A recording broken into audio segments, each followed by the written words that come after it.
Eran tiempos difíciles. Me habían corrido de mi trabajo y en casa con 3 bocas que alimentar me encontraba bastante desesperado. Había enviado solicitudes de empleo a varias empresas, pero difícilmente pasaba la segunda entrevista. Yo ya no buscaba qué hacer y comenzaba a desesperarme demasiado, cuando una tarde-noche recibí una llamada de Ángelo, quien era uno de mis mejores amigos, pero que por azares del destino no frecuentaba como yo quisiera. «¿Qué te pasó, hermanito? Supe que te quedaste sin jale». Esto fue lo primero que me dijo al momento de contestarle la llamada. Le platiqué mi situación actual y tuvimos una charla aproximadamente de 2 horas. Él me había invitado a formar parte de su equipo de trabajo, por lo que supe que a él había estado yendo muy bien y se había convertido en una especie de contratista. Él se ofreció a pagarme un sueldo similar al que ganaba en mi anterior trabajo. Pero había un solo detalle que no me dejaba del todo contento. El trabajo era ser parte de una cuadrilla que se dedicaba a la tala ilegal. Le comenté a mi esposa y ella me dijo que mejor no vaya, que ya veríamos cómo salir adelante. Pero la desesperación y el sentir un nudo en la garganta por no poder mantener a mi familia me habían hecho tomar la decisión de ir. No quería ser constante en esto. Solo era cuestión de ir en algunas ocasiones hasta que cayera un trabajo formal. Así lo había planeado. Al fin llegó el primer día de trabajo. Yo me encontraba nervioso y no necesariamente porque el trabajo era diferente al que yo solía hacer como contador.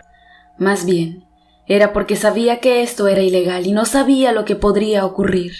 Aun cuando Ángelo me decía que no temiera, puesto que él ya tenía todo arreglado y nadie nos iba a molestar.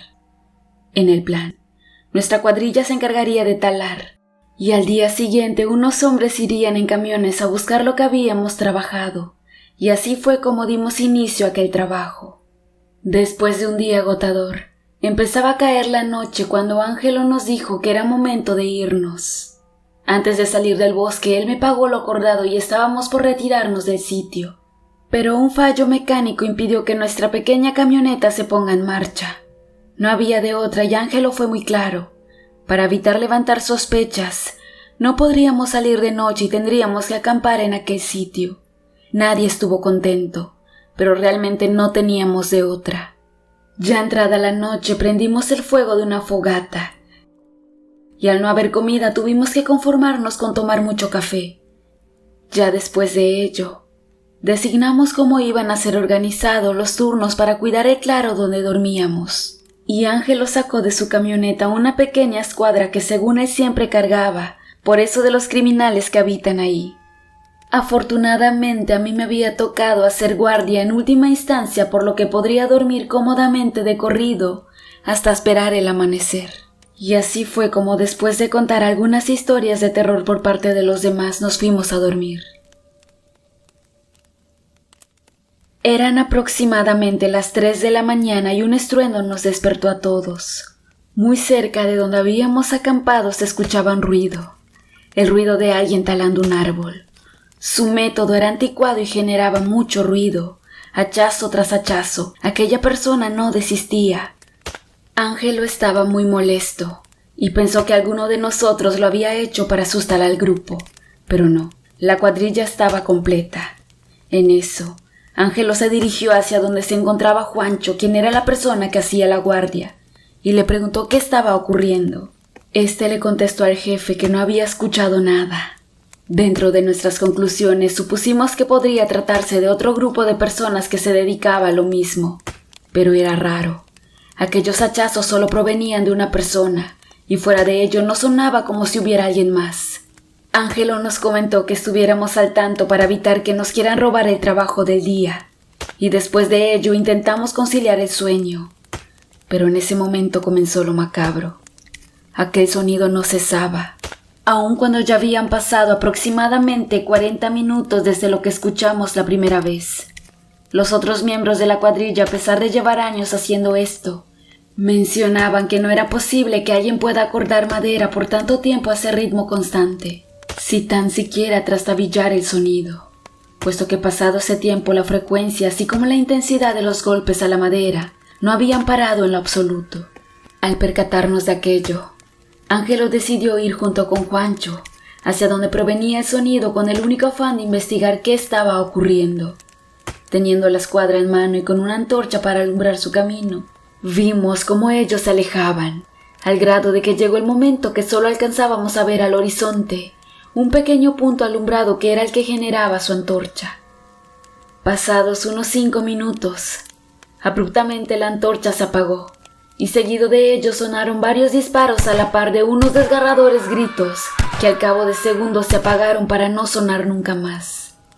Al percatarnos de eso, las 4 personas que nos quedamos en el campamento moríamos de miedo. Yo comencé a rezar, y en mi mente repasaba una y otra vez las palabras de mi mujer pidiéndome que yo no aceptara aquel trabajo. Hasta el día de hoy maldigo por no hacerle caso. Ninguno de nosotros quiso ir a ver qué ocurría y no era un tema menor. Estábamos hambrientos, asustados y desarmados.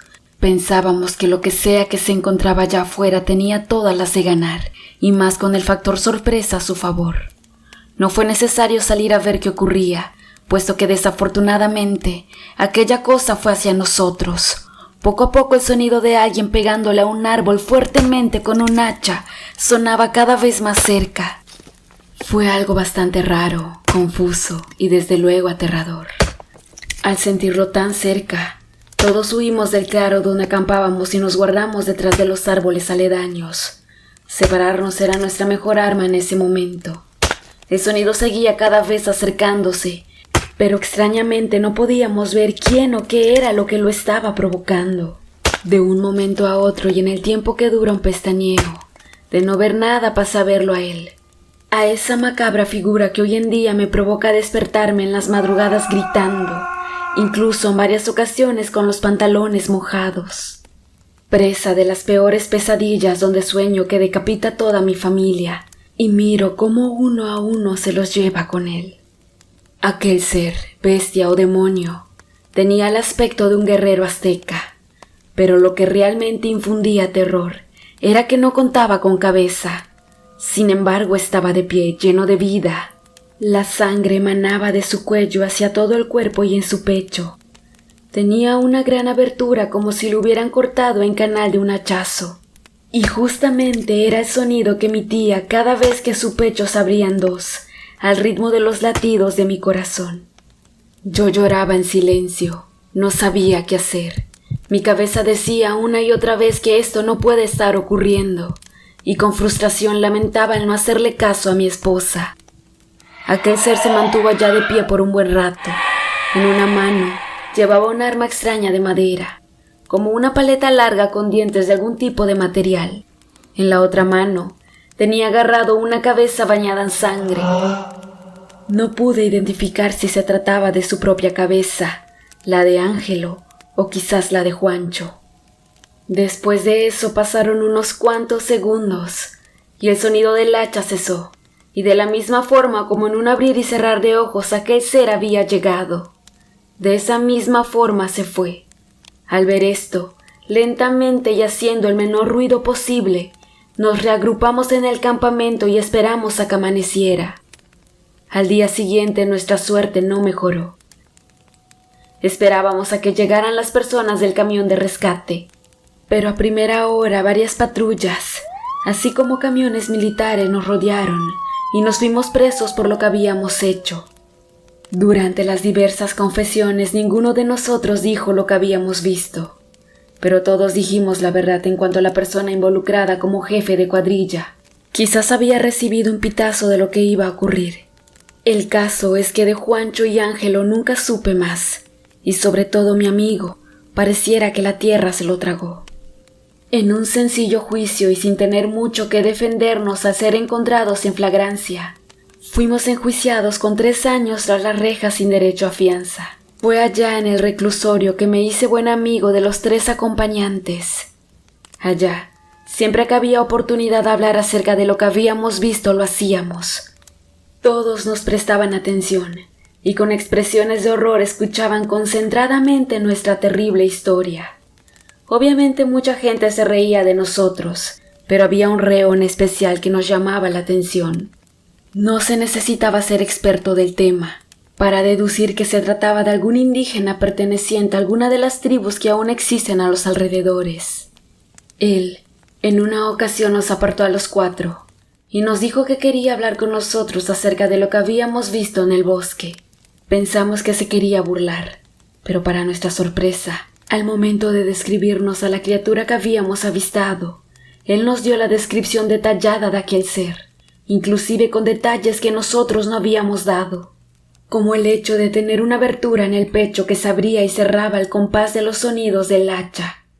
Esto fue exactamente lo que nos dijo. A pesar de que no los bajan de locos, yo sí creo en lo que ustedes dicen. Eso que vieron no es cualquier criatura. Se trata de Hacha Nocturna, quien era una manifestación de Tezcatlipoca, que en mi tribu representa al dios de la oscuridad, y sería el equivalente del diablo para los cristianos. También debo informarles que él nunca carga con su cabeza, por lo que seguramente la cabeza que sujetaba era de alguno de sus compañeros. Él igual nos mencionó que la aparición de aquella deidad es una moneda al aire, puesto que así como trae muerte, con las palabras correctas puede traer mucha fortuna a quien la siguiera. De allá nos explicó un viejo ritual con el que se supone se puede obtener riqueza de él. Yo no hice caso, pero uno de los amigos, al parecer, se obsesionó de ello y nos invitó a ir al mismo lugar después de cumplir nuestra condena y hacer el ritual que se nos había mencionado. Obviamente todos nos negamos y lo instamos a no poner su vida en peligro, pero él mencionaba que no tenía nada que perder y hacer dinero era su único objetivo en la vida. Al fin terminé mi condena junto con mis amigos. Al salir tomamos rumbos diferentes y cada quien hizo su vida. Por mi parte, buscar trabajo de nueva cuenta me costó bastante, pero afortunadamente, hoy en día vivo cómodamente gracias a que fuera de encontrar un trabajo estable, opté por poner un negocio propio. En la actualidad también hay algo que aún me deja con muchas dudas. Un día me topé de nuevo con aquel amigo que se encontraba muy interesado en el ritual para obtener riquezas de Hacha Nocturna, pero ahora era diferente. Ya no era aquel señor mal vestido con aspecto de pordiosero, y era evidente que el dinero no le faltaba. Él andaba en un carro de lujo e inclusive contaba con guardaespaldas. Con absoluta humildad él me saludó al verme, y cuando le pregunté cómo se había hecho de tal riqueza, él sonrió y me dijo: «Tú pudiste estar acá, pero no quisiste acompañarme al bosque».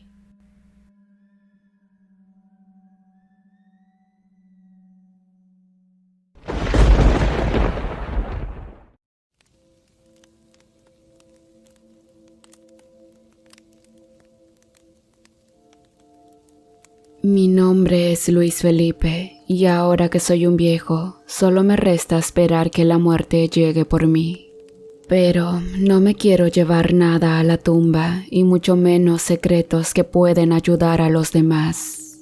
Sobre todo, para evitar desafiar fuerzas que no conocen o simplemente no comprenden.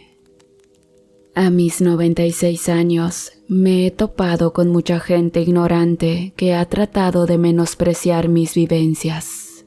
Sinceramente, eso a mí me tiene sin cuidado, pues cada uno elige creer en lo que se le pegue su gana. Y en mi caso, soy muy firme en lo que creo, pues he visto y vivido muchas cosas, al grado que si les contara todo, nadie desearía estar en mi piel. Soy oriundo de Yucatán, allí donde vivieron mis antepasados mayas, lugar donde cayó el meteorito que según acabó con los dinosaurios y donde también se encuentra la majestuosa pirámide de Chichén Itzá. En específico, vivía en una comisaría perteneciente a un pueblo que por simple respeto y para no ser allanada por curiosos, no mencionaré. La pequeña comisaría donde crecí y viví gran parte de mi vida, hoy en día se encuentra abandonada y por más nostálgico que me encuentre, ni de broma regresaría a ese sitio maldecido. Últimamente, he visto que han hecho algunos reportajes acerca de ella, en donde mencionan que la gente la abandonó cuando el oro verde fue sustituido por el plástico y la planta maquiladora ya no generaba lo suficiente para alimentar a los pobladores. En parte, esta situación fue real, pero solo en parte, porque el motivo principal de su abandono fue otro. Lo que estos reportajes no mencionan es la gran oleada de gente que comenzó a atentar en contra de sus vidas de forma aterradora. Quizá dentro de lo que cabe, hay personas que desafortunadamente optan por tomar la decisión de irse por la puerta falsa y por desgracia no suena nada fuera de lo común si pasa de vez en cuando. Pero este asunto fue más allá de lo normal, superando por mucho lo macabro, pues se trató de la gran mayoría de personas en el pueblo quienes decidieron acabar con sus vidas, y todo por culpa de esa maldita iglesia. Por culpa de esa maldita gente que no supo respetar a nuestros ancestros. Gente que fue advertida, pero prefirieron pisotear la cultura, y todo por creencias impuestas a base de violencia. Todo inició con Chabelita. Ella era una señora de aproximadamente 70 años. Para ese entonces yo tenía 13. Estamos hablando de, si bien recuerdo, corría el año de 1940 y algo. Toda la comunidad entera, que se conformaba aproximadamente de 206 habitantes, estaba consternada. Magdaleno, quien era el esposo de Chabelita, la había encontrado ahogada dentro del pozo ubicado en el patio de su humilde casa.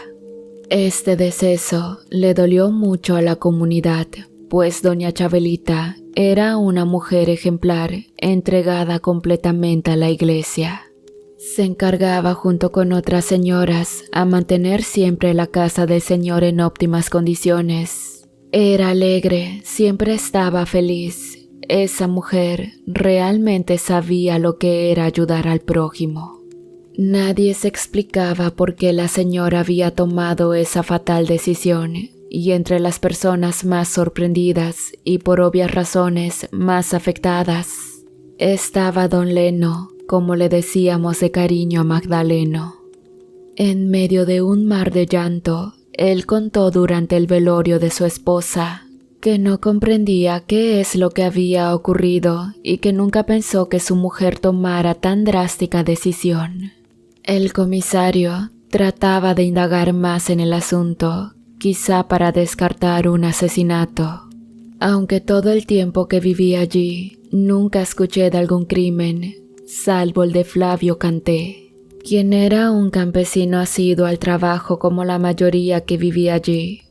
Un día salió de su casa desde la madrugada rumbo a su milpa para realizar su jornada habitual, pero él, al olvidar su calabozo, que es como le llamamos al recipiente donde transportamos agua, lo obligó a regresar a su casa antes de tiempo.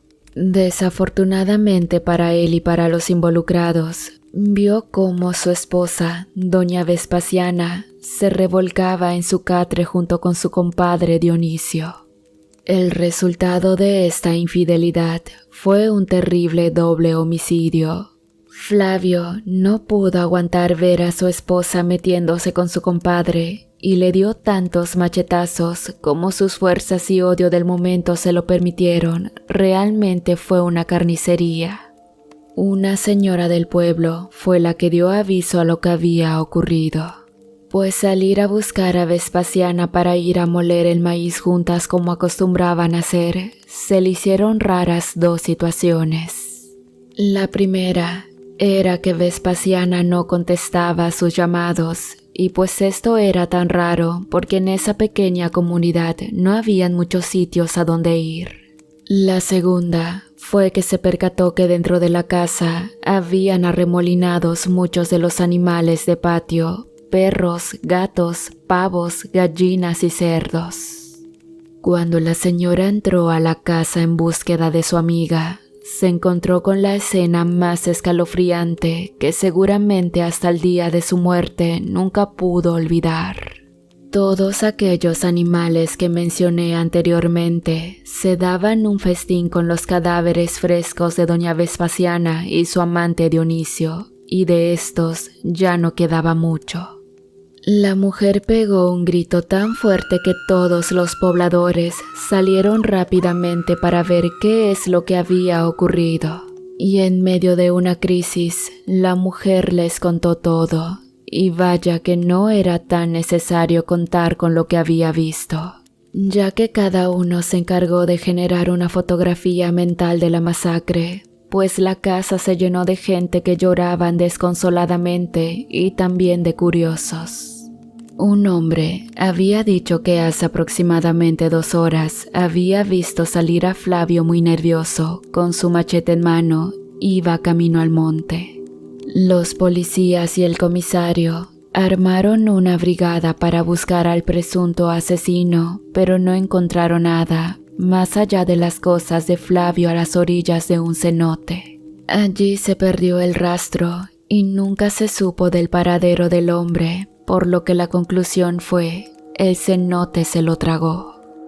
Retomando el caso de Chabelita, el comisario, en plena velación de la mujer, asediaba a preguntas a Leno, pero este, a pesar de estar inconsolable, contestaba todo lo que el comisario deseaba saber. Hubieron varias cosas que yo mismo escuché, y les juro por mi vida que yo estuve allí y nadie me lo contó. Y dime, Leno, ¿qué crees lo que pasó con Chabelita? ¿Tenía problemas contigo? Para nada, señor. Muy al contrario, me llevaba muy bien con mi viejita. No teníamos tantas cosas como otras personas en el pueblo, pero yo la tenía a ella y ella a mí. Pero lo que sí le puedo decir es que este tormento inició hace algunas semanas. Cuando ella necesitaba agua para lavar el piso de la capilla, y acudió al pozo ubicado al fondo del recinto de Dios. Yo la esperaba dentro mientras me apuraba a pulir los santitos, pero mi viejita se tardó mucho más de lo normal, así que salí para buscarla. Entonces la vi al borde del pozo, con las manos extendidas y dispuesta a lanzarse, mientras susurraba unas extrañas palabras que no logré entender. Sin pensarlo, corrí hacia ella y logré jalarla con todas mis fuerzas justo en el momento que se dejaba caer. Aquel día no lo logró. Después del percance la metí a la capilla. Ella entró desesperada, estaba pálida y temblaba, no podía ni siquiera pronunciar una palabra. Le dije que se controlara, pero simplemente no podía. Siento mucho lo que le diré, pero tuve que darle un bofetón y eso ayudó a que regresara en sí. Una vez que estuvo un poco más calmada, le pregunté qué había pasado. Recordar de nuevo aquella escena la alteró otra vez y tomó con fuerza su rosario al tiempo que temblorosamente me dijo: «Leno, tengo mucho miedo». «¿Pero qué tienes, mujer? Estamos en casa de Dios, aquí nada te pasará». «Leno, sé que sonará como algo increíble, pero en el pozo, Leno, en el pozo». «¿Qué tiene el pozo, mujer? Habla por el amor de Dios». «Estaba jalando agua, Leno. Yo solo quería agua, pero de repente el cubo se atoró». «Es raro, un cubo no puede atorarse en un pozo. Tú lo sabes, Leno, pero este se atoró». Yo jalé con fuerza, con todas mis fuerzas, y al fin logré desatorarlo. Después comencé a jalar el cubo, Leno. Yo estaba aliviada por estar jalando el cubo, pero había algo más. Cuando logré sacar el cubo, allá no había agua. Sobre el cubo estaba una mujer, Leno, una horrible mujer. Tenía una soga en el cuello, sus dientes eran puntiagudos, su piel era azul, estaba muerta, Leno. Pero era imposible, porque ella me miraba con sus desorbitados ojos, de los que le salían gusanos, y se reía mientras me decía: «Han profanado mi casa, ahora yo les profanaré sus vidas». Después de eso solté el cubo, Leno, pero la soga se pegó a la mano, no sé cómo decirlo, pero la soga comenzó a jalarme hacia el pozo. Mientras escuchaba sus macabras risotadas que sonaban por todos lados. Ella decía que me llevaría, que llevará a todos aquellos que alaban al hombre clavado dentro del horrible santuario. Señor comisario, desde aquel día mi esposa ya no fue la misma. En los primeros días dejó de comer, ya no quería salir, se mantenía acostada todo el día.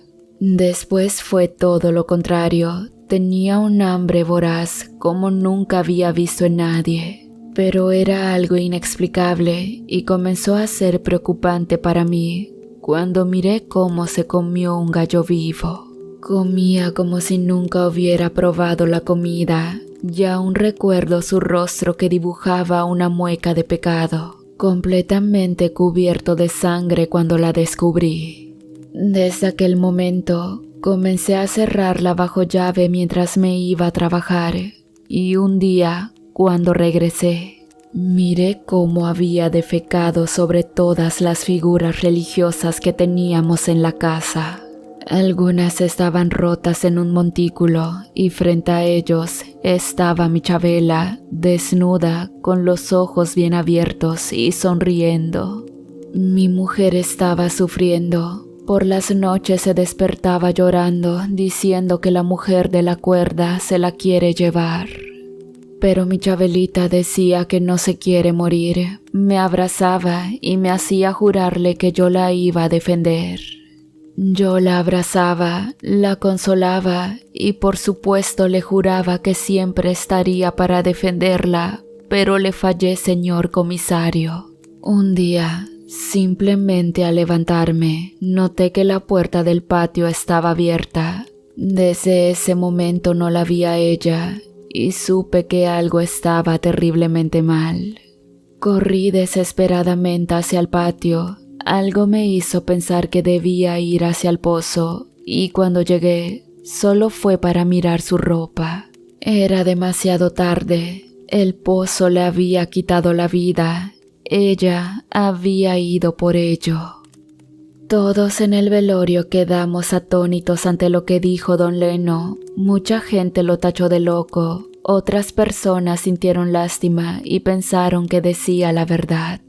Pero muchos otros estaban seguros de que él era el asesino y entre los que pensaban eso estaba el comisario.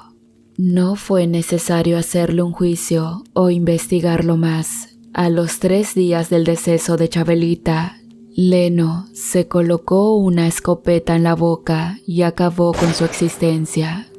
En su casa solo se encontró una nota que decía: «La mujer que vino por mi esposa, ahora ha venido por mí. Recen por sus vidas, porque también vendrá por ustedes».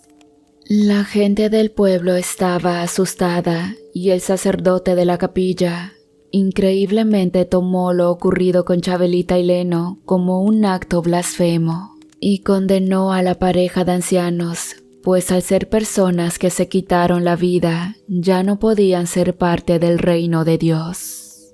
Según el sacerdote, ellos nunca fueron buenas personas, pues aseguró que les había robado y tarde o temprano terminarían de esa forma, entregando su vida al mal. Mi abuelo Guarino era el hombre más viejo de la comunidad. Él tenía 98 años y era considerado un sabio. Mi viejito fue muy fiel a sus creencias y estuvo allí desde la fundación del pueblito. Él había crecido a toda su descendencia con las viejas creencias de sus generaciones pasadas. Y él decía que no necesitaba más, pues éstas le habían proveído salud, alimento y una familia numerosa. Y a pesar de que lo hostigaban para convertirse a la falsa religión, como él le llamaba, nunca lograron convencerlo. Es por ello que la gente miraba a mi familia como personas que cargaban la maldad, aun cuando no nos metíamos con nadie. Mi abuelo, al enterarse de la espantosa forma de cómo murieron Leno y su esposa, simplemente aspiró de su pipa mientras murmuró: «Les dije que algo malo iba a ocurrir, nunca debieron destruir el templo». Yo estaba muy interesado en lo que el abuelo decía y era algo muy común para mí sentarme a su lado a escuchar sus historias, pues siempre tenía algo para contar. En aquel entonces no fue la excepción, y una vez que lo escuché murmurar lo anterior, le pregunté con intriga: «¿Qué es lo que pasa, abuelito?».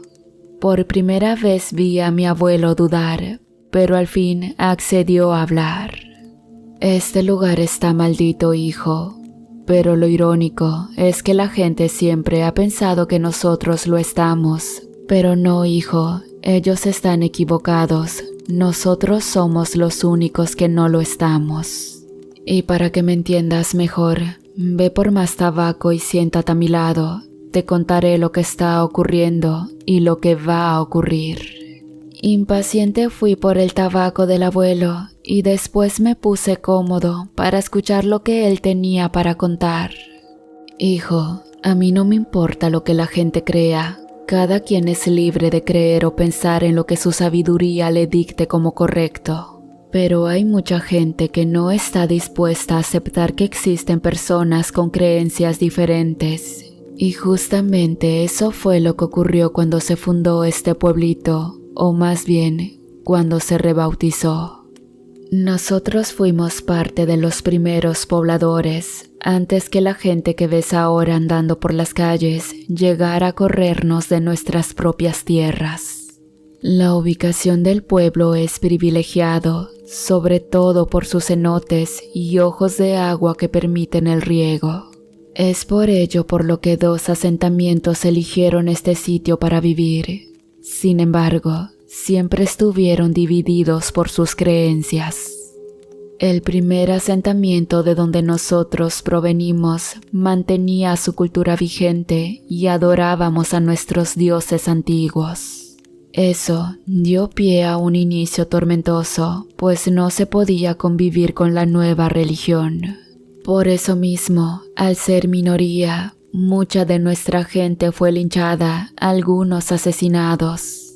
Y la poca gente que quedaba prefirió convertirse a la religión dominante o simplemente huir. Todo esto en completa impunidad por parte de los culpables. Nuestra familia fue la excepción. Mi padre era muy bravo y le tenían miedo. Además, que siempre hemos tenido conocimientos en el arte de curar con las hierbas y eso nos hacía vitales para la vida de este pueblo.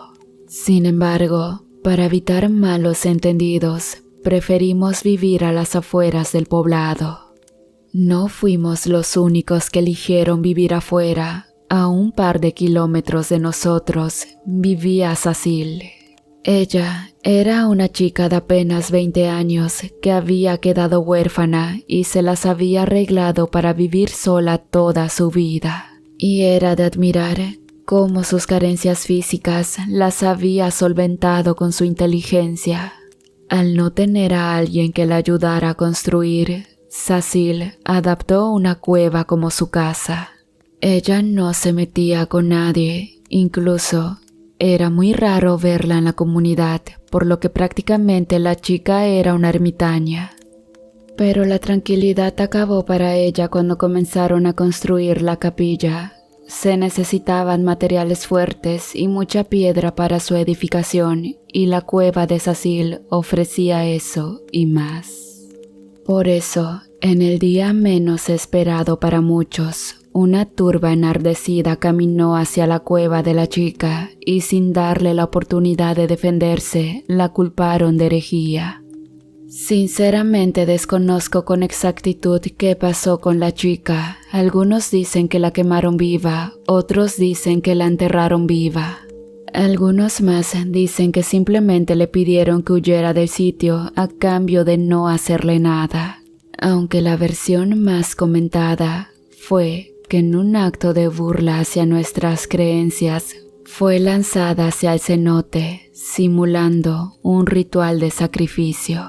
Yo mismo estuve allí cuando con bombas derrumbaron la cueva para sacar las piedras. El sitio era un verdadero santuario de veneración a nuestros dioses antiguos, y a pesar de que intenté rescatar varios altares, recibí amenazas a cambio. Mi padre, que para ese entonces ya era más viejo, me dijo que mejor lo dejáramos así por la paz. Pero hay algo que nunca le dije a nadie, y es que aquel día, poco antes que derrumbaran la cueva, una tormenta como ninguna que haya visto cayó del cielo.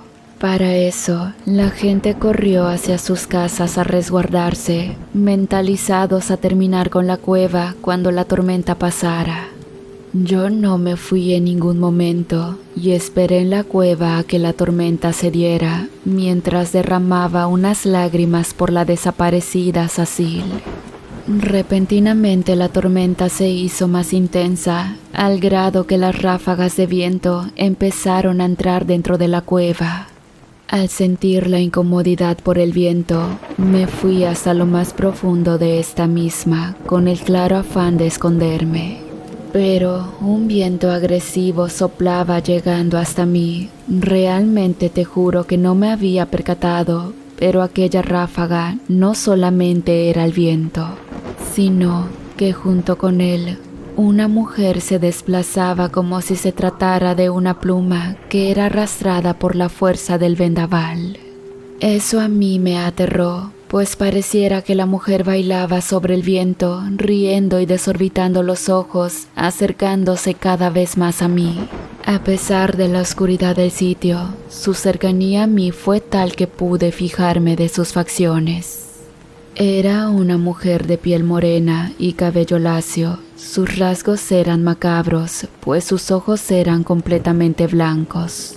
La mitad de su rostro era piel podrida y la otra mitad tenía una piel fina y tersa. Sus brazos estaban abiertos y sonreía en todo momento. Quizá lo peor de todo y lo que me hizo sucumbir de miedo era ver aquella soga que le rodeaba el cuello y que la apretaba tan fuerte al grado que se le podía ver la piel pelada y la sangre escurrir por todo su tatuado cuerpo. La mujer percibió mi miedo y sin dejar de sonreír, me dijo con una voz macabra: No temas, hijo, que afortunados son los que están conmigo y malditos los que están contra mí. Después de aquello, poco a poco la mujer se alejó de mí junto con el viento y sus sonrisas se pudieron escuchar aun cuando ya se encontraba lejos. Después de esa aparición, la tormenta cesó y apenas pude, fui corriendo hacia mi casa sin mirar atrás. Al cabo de un par de horas, escuché las detonaciones de bomba, lo que significaba que la cueva y los altares habían sido destruidos. Sinceramente me encontraba atónito ante lo que mi abuelo me había contado, y a pesar de ser una historia que sonaba bastante irreal, mi abuelo nunca había sido una persona que hablara de más. De hecho, casi nunca hablaba con nadie, pero cuando lo hacía, era para escupir sabiduría. Sé cómo te sientes, hijo. No es una historia fácil de creer. De hecho, yo también tardé mucho en aceptar que fui el elegido para tener una visión de ese tipo. No obstante, siempre tuve bien ubicada la deidad que se me apareció, y ahora estoy más seguro que nunca de que esa visión que tiene más de 50 años de ocurrida fue más bien el aviso de una maldición que ahora ha comenzado con Leno y Chabelita. ¿A qué te refieres, abuelo? No comprendo lo que dices. Hijo, la mujer que se me apareció es la diosa Ishtar, la misma que vela por las almas de los que buscan hallar por mano propia la paz en la muerte. Y es la misma que está haciendo valer su maldición que ahora ha comenzado. En ese momento me sentí bastante desconcertado y solo me quedé allí inmóvil al lado del abuelo sin decir palabra alguna. Él igual tampoco dijo nada. Solo aspiraba su pipa sin parar mientras sonreía, como si estuviera esperando este momento por muchos años. Los días pasaron y tal cual fue vaticinado por el abuelo, las desgracias comenzaron a ocurrir. Doña Juana, don Gustavo, doña Herminia y muchos más se habían privado la vida. Como si se tratara de una plaga, no había un solo día donde la comunidad no se levantara algún muertito y siempre se trataba de lo mismo. Gente que entraba en una especie de shock días antes de morir, juraban que la mujer de la soga había venido por ellos y al poco tiempo después atentaban contra su vida. En el pueblo se vivía un miedo total, pues nunca se sabía quién sería el siguiente. Pero quizá la muerte que causó un daño profundo en los pobladores fue la del sacerdote. Un día, en plena tormenta, y siendo la medianoche, las campanas de la capilla repicaron sin parar por varios minutos. La gente que ya dormía se despertó asustada, pues sabían que cuando las campanas repicaban fuera del horario de las misas, era porque algo por lo general muy malo había ocurrido. En el pueblo, la mayoría le tenía un profundo respeto al sacerdote y al escuchar sus llamados y a pesar de la tormenta, salieron a ver qué había ocurrido, sin saber que se toparían con una espeluznante escena. El padre se encontraba colgado de la soga de la campana sin signos de vida. Este había sido el golpe que terminó por devastar a la gente del pueblo, pues si ni el sacerdote pudo con aquella maldición, ¿qué se podía esperar de ellos? Así como hace muchos años la gente corrió del pueblo a sus antiguos pobladores con tal de florecer su comunidad, ahora era el turno de cobrar venganza por todos aquellos que perecieron por defender sus creencias. Y en cuestión de unos cuantos días, el poblado quedó vacío, pues la gente que no había muerto salió huyendo. De poco sirvió huir, pues al cabo de los años nos fuimos enterando de los decesos de los vecinos que ahora ya vivían en pueblos más grandes, en la ciudad o en el país vecino del norte. Y adivinen que fueron ellos mismos quienes le pusieron fin a sus vidas.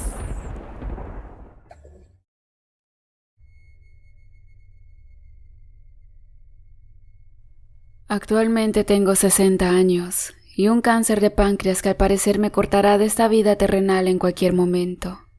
No obstante a ello, tengo que admitir que he vivido una vida bastante feliz. Por otra parte, no soy una persona de tener encuentros paranormales de forma común. Sin embargo, por circunstancias de la vida, considero que ya es momento de contarles lo que me sucedió durante mi adolescencia, puesto que es un suceso que hasta el día de hoy en ocasiones no me ha permitido conciliar el sueño y siempre me la paso buscando explicaciones que nunca llegan. Pues cuando les cuente la historia, sabrán que de lo que les hablo no es de este mundo. A mi padre siempre le gustó la cacería, así como la búsqueda de tesoros, y es por ello que constantemente salía con amigos de cacería a lugares lejanos, o en ocasiones iba a cascos de haciendas en la búsqueda de algún tesoro. En sus andanzas conoció a un amigo en Mérida que era de Bolonché en Campeche, y este le platicó a mi papá que por la zona donde él vivía había mucha cacería debido a la densa selva, y que además había sitios arqueológicos que nadie había visitado. Mi papá se interesó mucho, claro, era su entorno perfecto, la selva, la cacería y la aventura de ir en búsqueda de tesoros. En la primera oportunidad en un puente vacacional, nos fuimos a Bolonché mi hermano mayor, mi papá y yo. En ese entonces yo tenía 13 años y mi hermano 15. Ambos éramos adolescentes de secundaria. Esto fue en 1973. Al llegar a Bolonché nos recibió don Luis, el amigo de mi padre. Todo estaba acordado. Dormiríamos en su casa a expensas de que se hiciera de madrugada para salir hacia nuestro destino. Esa misma noche, mientras bebían café y fumaban de sus pipas, mi papá y don Luis platicaban que saldríamos muy temprano para llegar casi en la frontera con Guatemala en un viaje largo. De ahí seguiríamos todavía más adentro de la selva, donde además de que habitan muchos tapires, faisanes y ciervos grandes, también había algunos sitios arqueológicos que nadie conocía. Los 4 hombres estábamos que moríamos del entusiasmo. Al día siguiente salimos de madrugada, y a las 8 de la mañana ya estábamos en un extraño poblado cerca del lugar de destino. Debido a la longitud del viaje, paramos en una tienda a comprar agua y refrescos. En lo que mi hermano y mi papá estaban checando en la camioneta que todo esté en orden, yo me quedé en el interior de la tienda con don Luis y el tendero. En eso el tendero le preguntó a don Luis: ¿Dónde van? A lo que don Luis contestó: Vamos a ir a la brecha rumbo a Guatemala. Yo estaba sentado sobre unos sacos de maíz que estaban a un lado en la tienda esperando a que salieran, pero alcancé a oír que el tendero le dijera a don Luis: Mi consejo sería que no vayan. Un grupo de cazadores que vino de México en un safari ya no se les volvió a ver regresar por aquí. Unos dicen que se fueron por otro rumbo, pero yo no lo creo. Las brechas son muy pequeñas como para que se vayan por otro lado. En otra ocasión también vi a 3 cazadores de Escárcega que vinieron en 2 motocicletas. Al igual que ustedes, también les advertí acerca de la peligrosidad de ir por allá, pero ellos solo se rieron mencionando que habían sido cazadores durante toda su vida y habían escuchado advertencias de ese tipo, pero que nunca les había sucedido nada. Por mi parte ya no les volví a decir, sin embargo, igual no regresaron. Al menos por acá y hasta donde sé, no hay ningún otro camino que salga por otro lado. Somos el último poblado. Don Luis me volteó a ver por si había escuchado algo y la verdad es que me hice el tonto. Nos subimos a la camioneta y tampoco le quise decir nada a mi papá, porque también quería ir a la aventura y entrar a la selva. En ese momento tuve miedo de que si le decía algo a mi papá, él cancelara el viaje. Seguimos el camino con normalidad, y poco a poco fui olvidando lo antes advertido por el tendero. Durante el viaje nos adentramos por una brecha pequeña en la espesura de la selva. La camioneta de mi papá era una Jeep doble tracción, con llantas muy grandes todoterreno y además llevaba 2 llantas de refacción. En cuanto a las armas, contemplando la de don Luis, traímos con nosotros 3 escopetas automáticas calibre 12 y una pistola revólver 38 especial, además de muchos cartuchos. Después de estar dando tumbos por un camino estrecho, aproximadamente a las 2 de la tarde, llegamos a un claro, el cual era un espacio limpio en el que al parecer acampaban los cazadores en medio de la espesura de la selva.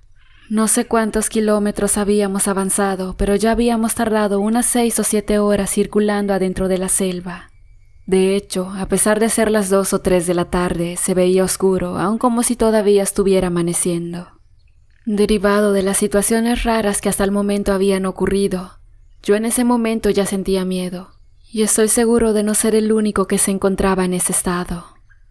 En medio del silencio de todos nosotros, repentinamente mi hermano, que se encontraba en la parte de arriba, específicamente en la parrilla de la camioneta, comentó con una voz presurosa: «Oye, papá, parece que hay un carro escondido ahí dentro del monte», señalando hacia el fondo del claro.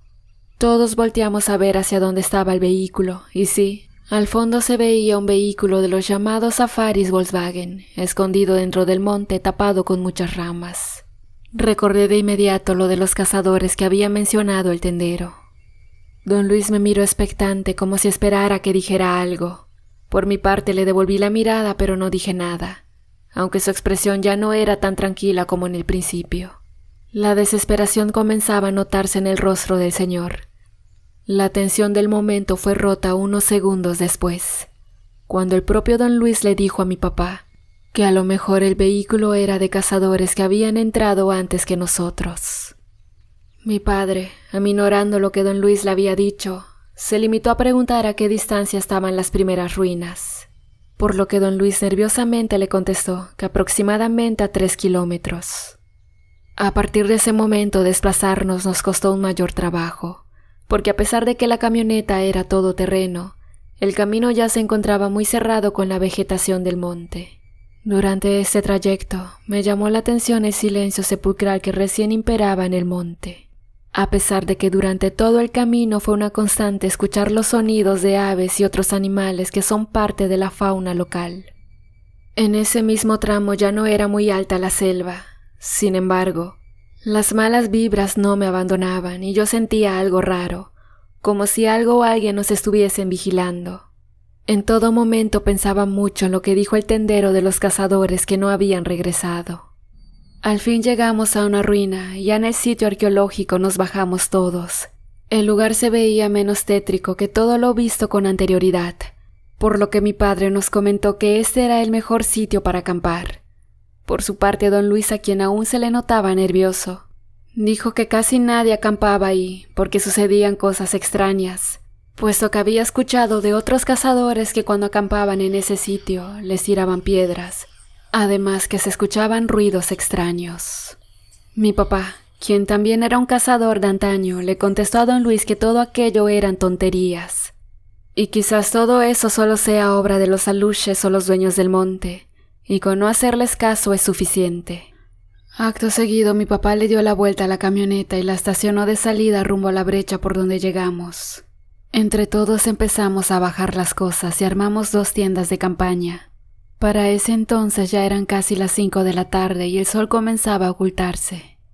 Mi padre, mi hermano y yo armamos una casa de campaña grande entre las ruinas y la parte de atrás de la camioneta, mientras que don Luis armó su pequeña casa de campaña a un costado de la misma. Para ese momento yo tenía más miedo, pero mi padre estaba muy contento. Y mientras preparaba café en su estufa de gas portátil, le comentaba a don Luis que seguramente el día de mañana sería muy bueno. Don Luis, al cual aún se le miraba ausente, solo se limitaba a sentir a las optimistas afirmaciones de mi padre. En lo que ellos platicaban, yo aproveché para contarle a mi hermano lo que había escuchado con el tendero. Él me regañó porque no le había dicho nada a mi papá. Aproximadamente a las 8 de la noche nos acostamos a dormir. Apenas habían pasado unos 20 minutos cuando escuchamos los gritos aterrorizados de don Luis. ¡Auxilio! ¡Auxilio! ¡Ayúdenme! Mi papá apresuradamente salió con una escopeta, al tiempo que nos decía de forma desesperada que nos quedáramos adentro de la tienda. En eso, escuchamos varios disparos, por lo que de forma decidida mi hermano tomó una pistola y yo una escopeta. Temerosamente salimos a enfrentarnos con lo que sea que se encuentra allá afuera, lo cual no está de más decir que emitía unos gritos guturales que se entremezclaban con los gritos de terror de don Luis y los balazos de mi padre. Al salir de la tienda, mi hermano y yo corrimos hacia mi padre, el cual se alejaba de nosotros persiguiendo a algo o a alguien que se estaba llevando a don Luis. Los gritos se fueron alejando y mi papá no dejaba de disparar, por lo que tuvo que recargar en varias ocasiones su escopeta. Mi hermano, el cual no había caído en un estado de shock como yo, tomó una de las lámparas grandes que tenía mi papá en la camioneta y alumbró en medio de la oscuridad. Al hacer contacto con la luz de la lámpara, salieron a relucir infinidad de ojos que brillaban a un costado de las ruinas mayas y adentro del monte. Posteriormente mi hermano alumbró hacia donde estaba mi papá y vio cómo unos seres parecidos a los hombres pero llenos de pelos jalaban de los pies a don Luis, mientras que otros de esos mismos seres intentaban mordisquearlo sobre la ropa. Don Luis solo emitía gritos de horror y espanto entremezclados con un llanto de muerte. Al ver semejante escena, un escalofrío me invadió por completo. No obstante, una pequeña luz de valentía surgió de mí, al momento cuando vi que uno de ellos se estaba acercando a un costado de mi padre. Vale hacer mención de que mi hermano y yo sabíamos disparar, de manera que de inmediato mi hermano le disparó y al parecer alcanzó a darle porque cayó a la orilla del monte. En eso, una lluvia de piedras nos empezó a caer. Mi papá empezó a retroceder sin dejar de disparar. Al alumbrar con una lámpara que traía en la bolsa, vi que había muchos ojos por el otro extremo de donde nosotros nos ubicábamos, razón por la cual igualmente hacía varios disparos. En medio de la escena se escuchaban muy fuertes gruñidos y las criaturas no dejaban de lanzarnos piedras y palos. Una me pegó en el pecho y me provocó un enorme moretón. A mi hermano no le fue mejor y una piedra le pegó en la frente, lo que le provocó una herida con abundante sangre. Mi papá, al ver la situación, nos gritó de forma regañada que nos metiéramos a la camioneta, al tiempo que él hacía lo mismo. Una vez dentro, nos dijo que iríamos por ayuda al pueblo. Durante gran rato en la cual mi padre iba a la mayor velocidad permitida por el camino, seguimos escuchando palos y piedras golpeando en la camioneta mientras avanzábamos. Y fue hasta que llegamos al claro y lo atravesamos cuando dejaron de atacarnos. Continuamos el camino y mi hermano le dijo a mi papá lo que yo había escuchado que dijo el tendero. Mi papá solo movió la cabeza diciendo, «Me hubieses dicho». Como a las 4 de la madrugada al fin llegamos al poblado. Fuimos directo a la tienda y despertamos al tendero, que por cierto también era el comisario del lugar. Él le contó todo y le pidió ayuda para ir a rescatar a don Luis. El tendero, por su parte, después de escuchar la historia de mi padre, que por cierto ni siquiera inmutó, nos preguntó si habíamos logrado matar o herir a alguno de esos seres. Mi papá le dijo estar seguro de que varios de ellos habían muerto y muchos otros habían quedado heridos. El tendero, aún sin sorprenderse, le dijo a mi padre que difícilmente logremos obtener ayuda, debido a que en el pueblo muchas personas habían huido por esa misma razón, y las que no lo habían hecho vivían con miedo constante, derivado de que en la zona se decía que habitaban muchos sisimites, que son una especie de hombre con los rasgos de un mono gigante y con el cuerpo completamente cubierto de pelo. También le comentó que estos seres eran altamente peligrosos y tenían la fama de comerse vivas a sus presas. En eso, varias personas del pueblo que se habían acercado por el alboroto que provocamos, llamaron al tendero y empezaron a hablar un poco lejos de nosotros en secreto. Aun cuando se lograba escuchar algo de lo que hablaban, yo no entendía absolutamente nada, puesto que se hablaban en dialecto maya. Mi padre, evidentemente molesto por la ayuda que le negó el tendero, nos pidió que nos subiéramos a la camioneta, mientras él solo se acercó a ella y se metió una de las pistolas en la cintura, y también se armó con una de las escopetas. En eso, el grupo de personas, que eran como 15, se comenzaron a acercar con machetes en mano y un semblante como si estuvieran poseídos. Mi papá los encañonó con la escopeta y les pidió que se alejaran. No obstante, lejos de obedecer la petición, la gente comenzó a emitir gruñidos raros y macabros y corrieron hacia donde estaba mi papá. Mi padre, al percatarse de que no se iban a detener, comenzó a disparar con la escopeta. Varios de ellos cayeron muertos y otros seguían avanzando. Al terminarse los cartuchos de la escopeta, él tomó la pistola e igualmente les disparó a los que se acercaron. Casi mató a todos. Cuando se quedó sin balas, se subió rápidamente a la camioneta y salimos muy rápido del poblado. Al estar huyendo, mi papá nos dijo nerviosamente: nunca les había comentado, pero yo sí entiendo perfectamente la maya, y entendí claramente lo que los pobladores decían.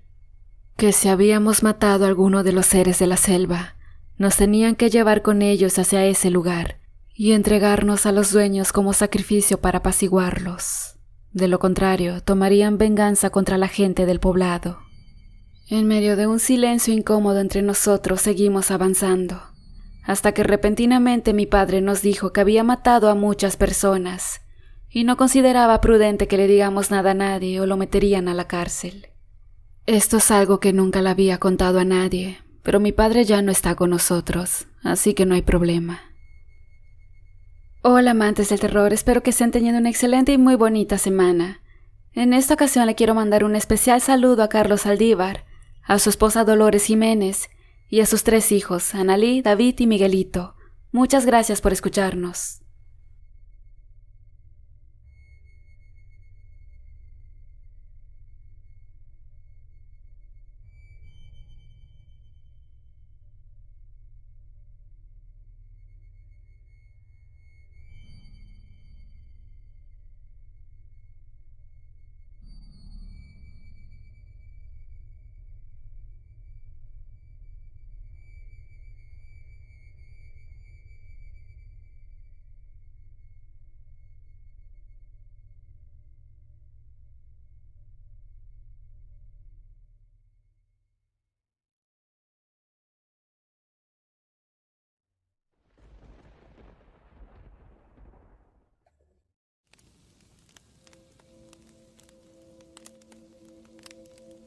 Igual que muchos de ustedes, nací y crecí viviendo en la ciudad, acostumbrado al ruido eterno de los autos y con la gente viendo pasar sus vidas de forma apurada entre el trabajo, escuela y transportes. Casi no veía a mis padres porque cada quien atendía sus asuntos y por mi parte igual estaba muy comprometido con la escuela. Los momentos más alegres de mi vida era cuando de vez en cuando visitábamos la casa de los abuelos ubicada en un pueblito remoto, mismo donde comenzaron nuestras raíces, pues mis padres allá se conocieron y se casaron para luego salir hacia la ciudad para nuevas oportunidades. Mucho le insistieron a los abuelos para que ellos también se mudaran con nosotros, pero de forma sabia, ellos prefirieron quedarse en su humilde casa, alejados del bullicio. Disfrutaban permanecer sentados platicando en las bancas a las afueras de su casa mientras esperaban al panadero, quien les traía sus deliciosas conchas recién salidas del horno. La parte más entretenida de aquellas visitas era cuando todos los nietos nos juntábamos y durante las noches frías, al calor de la fogata acompañada del acogedor sonido del crepitar de la leña, el abuelo nos contaba relatos a manera de leyendas, casi siempre con temas de terror, suspenso o tragedia. Y bueno, comunidad, sin más preámbulos, contaré un relato en primera persona, tal cual fue contado por mi abuelo. Cabe mencionar que elegí esta historia porque es mi preferida, y aparte de tener terror, suspenso y tragedia, deja una gran enseñanza. La historia trata de un pueblo donde reinaba el pecado, sobre todo de los hombres, quienes siendo muy machistas, trataban a las mujeres como objetos. Un día, en ese pueblo llegaron dos chicas en calidad de indigentes, a Quetzalí y a Litzel. Estas eran hermanas y habían llegado en búsqueda de oportunidades, pues habían huido de la violencia y pobreza de su pueblo de origen. Quetzalí era una morena bien parecida, pero era opacada por su hermana Litzel, quien tenía una impactante belleza fuera de este mundo. Ambas chicas habían intentado buscar trabajo sin éxito, hasta que consiguieron trabajar en el mercado local. Al principio, todo fue muy bien, pero ante las bajas ventas el dueño de la frutería que las contrató había decidido despedir a una. Quetzalí era trabajadora, responsable y brindaba un trato amable a los clientes. Incluso, con el permiso del dueño, regalaba las frutas y verduras aún comestibles pero próximas a echarse a perder a la gente de bajos recursos. Litzel era floja, irresponsable y siempre veía de manera déspota a las personas, haciéndole caras de fastidio a la gente humilde y brindando un trato preferencial a la gente de dinero. Cuando a ella le tocaba sacar las frutas y verduras que no se vendían, tiraba todo a la basura, aun cuando frente a ella tuviera algún niño rogándole que le regalara alguna fruta para calmar el hambre. Sin duda que aquella chica no tenía corazón. Después de pensarlo mucho, el dueño de la tienda decidió despedir a Quetzalí, pues si bien era la más trabajadora y ofrecía un trato por igual a los compradores, era la gente de dinero quien le dejaba mayor ganancias. Y por su belleza, Litzel era un imán para los clientes que más consumían en la frutería, pues tanto hombres como mujeres se sentían maravillados cuando esa hermosa chica los atendía. Quetzalí se sintió triste al ser despedida, pero a su vez estaba contenta de que su hermana mantuvo su trabajo. Sin embargo, en ese momento en la que se supone que la familia debe estar más unida y ayudarse, Litzel le dio la espalda a su hermana. Y como esta última no conseguía trabajo, la hermana le pidió que desalojara el departamento que juntas rentaban y también se negó a darle comida. Esto deprimió a Quetzalí y por más que lo intentaba, nadie quería contratarla. Y fue de esta manera que ante la falta de oportunidades se dedicó a la vida galante, ganando el odio y el repudio de la gente del pueblo. Sin embargo, la chica en sus ratos libres se ocupaba de la gente pobre y de la gente discapacitada, dedicándoles atención y ayuda económica. Por el contrario, la fama y popularidad de Litzel fue subiendo como la espuma. En gran parte, debido a su imponente belleza, la chica inteligentemente comenzó a mostrarse alegre y risueña al parejo de la gente, tanto como para pobres y ricos, pero tras bambalinas, la mujer hablaba pestes de la gente humilde y se lavaba las manos haciendo muecas de asco. Al pasar de los años, Alitzel logró su objetivo y se volvió una mujer popular y querida. Su máscara de bondad surtió efecto y había sido electa como presidenta del poblado. Caso contrario, el odio hacia Quetzalí había crecido aún más y ya eran muchas las escenas de violencia que se daban contra ella. En el caso de las mujeres, la golpeaban y la acusaban de haber estado con sus maridos cuando eso era falso. Pues a pesar de dedicarse al llamado oficio más antiguo del mundo, la joven tenía como prioridad evitar andar con hombres que cuenten con algún tipo de compromiso. En cuanto a los hombres, eran también esos mismos maridos que reaccionaban contra ella con violencia cuando no lograban convencerla para que acceda a estar con ellos. A pesar de su bondad y sus principios, siempre se le miraba ensangrentada y moreteada, producto de la violencia constante que recibía por parte de muchos pobladores. Y aun cuando su hermana era la presidenta municipal, jamás movió un dedo para hacer justicia o defenderla, pues la miraba con repudio e inclusive negaba que Quetzalí sea su hermana porque decía que aceptarlo sería una mancha para su carrera política. A pesar de las adversidades, la joven Quetzalí no desistía de su compromiso con la gente más necesitada y era tan así que había abierto un pequeño comedor comunitario, pues para ella era una satisfacción ver a niños, adultos y sobre todo en situación de calle realizando sus 3 comidas diarias y recibiendo atención médica. Un día, presa de la furia de una turba de mujeres quienes ahora juraban que Quetzalí también era una bruja, la joven fue brutalmente lapidada hasta que perdió la vida. La mayoría sintió un alivio al saber que la chica había fallecido y nadie de la gente acomodada e inclusive de los párrocos acudió a su funeral, incluyendo a su hermana. Pero ante la sorpresa de todos, su funeral fue abarrotado por gente humilde, quienes lloraban amargamente la muerte de la chica a quien veían como un ángel. En los siguientes días del entierro de Quetzalí, un dulce aroma inundó todo el poblado. Nadie se explicaba de dónde provenía.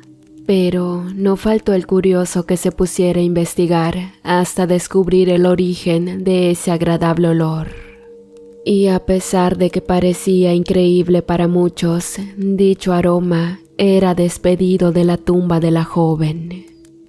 El origen se hizo una verdad a voces en el poblado y fue en ese momento que mucha gente acudió al panteón para cerciorarse. Y no solo se encontraron con que era cierto, sino que también miraron cómo los alrededores de la tumba de la chica crecía un hermoso jardín donde predominaban hermosas flores de Xtaventún, las cuales no paraban de desprender su maravilloso aroma. Al enterarse de todo aquello, Alitzel ardió en furia así como de envidia, pues aseguraba que cuando muera su tumba olería mejor que el de su hermanita. Debido a esa envidia, la presidenta municipal había mandado a personal del ayuntamiento a devastar en múltiples ocasiones los jardines que rodeaban la tumba de la chica. No obstante, en un acto que la gente consideraba milagroso, siempre al día siguiente el jardín de nuevo se encontraba intacto. E incluso, por cada vez que eran cortadas, las flores renacían abarcando más terreno del cementerio y de esa forma haciendo el jardín más grande. Aun cuando la bondadosa mujer tenía ya meses de haber fallecido, su ayuda hacia los más necesitados no se limitó solamente en vida, pues un día un indigente descubrió por casualidad que con las flores de Xtaventún se podía realizar un licor delicioso. Y fue así que en un principio la gente pobre lo produjo para su consumo, pero después comenzaron a hacer sembradíos de esta hermosa flor. Esto hizo que la gente pobre tuviera la oportunidad de trabajo que Quetzalí nunca tuvo. Mucha gente de dinero también vio en este negocio la oportunidad de acrecentar sus riquezas e invirtieron toda su fortuna en grandes proyectos para la preparación de este licor artesanal. Pero para su desdicha, la flor de Staventún moría cuando era cultivado por manos de gente rica y soberbia, razón por la que estas personas quedaron en la ruina y muchos de ellos huyeron hacia otros sitios. En cuanto a la presidenta, durante su mandato, la gente conoció su verdadera personalidad, pues ayudaba a la gente rica a hacerse más rica, sobre todo a costa de la gente pobre.